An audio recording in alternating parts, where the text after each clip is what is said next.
There's so much flying around on the internet these days that it's really hard to separate misinformation from reality out there. I'm a Canadian, and we were the first to feel the wrath of the new American president, even though the entire planet tried to explain to this poor man how tariffs actually worked. The entire planet was ignored. Uh, Canada can handle tariffs. I don't think the United States can, though. America has hurt itself.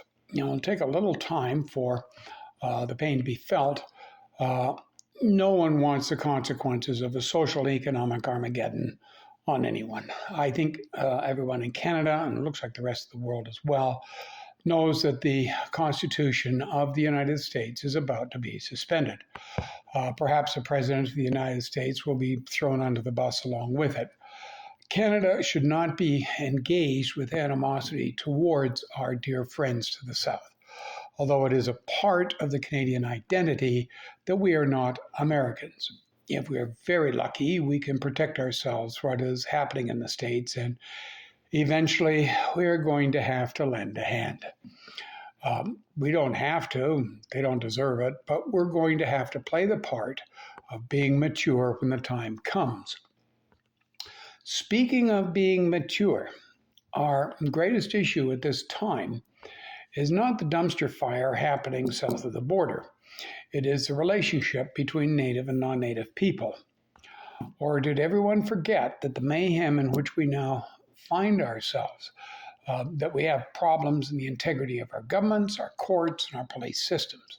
We have social injustice, and we are shooting ourselves in the foot.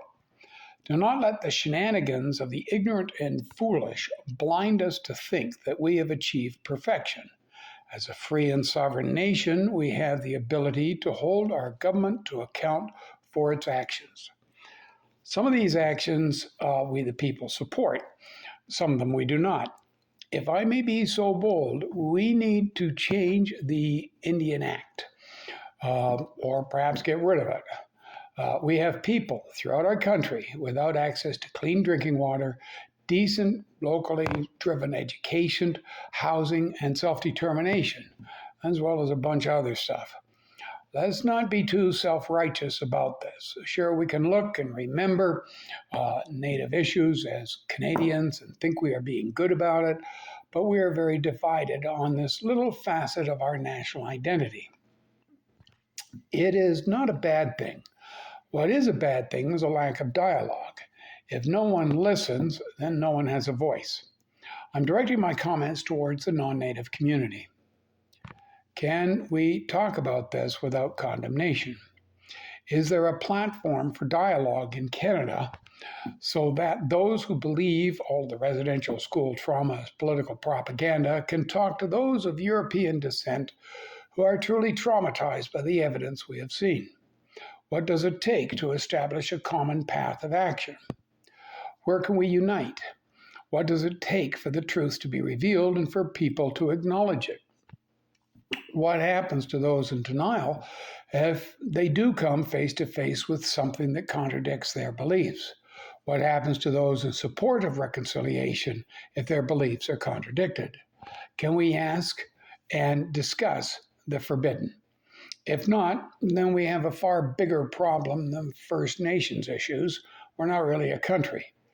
It is not the actual conclusions we reach, but how we reach them that makes us who we are. We Canadians are not very good at consultation.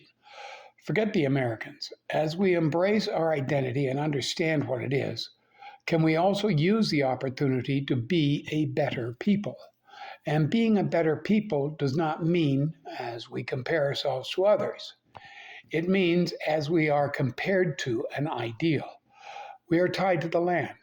Our souls are in the land. It is our nature. It is our spirit. It is, as was sung during our centennial, that mon pays n'est pas un pays, c'est l'hiver. Our country is the winter, and how shall the winter judge us? You see, without truth, there can be no agreement or unity. There can only be tolerance, and that is a very tense and fragile way to live. We cannot have reconciliation or even the maturity and solidity of being a Canadian without truth. How do we find truth? can we find truth without a relationship with the other. Without engagement, our ideals collapse within themselves. We can only grow and mature through engaging through the other. We need each other.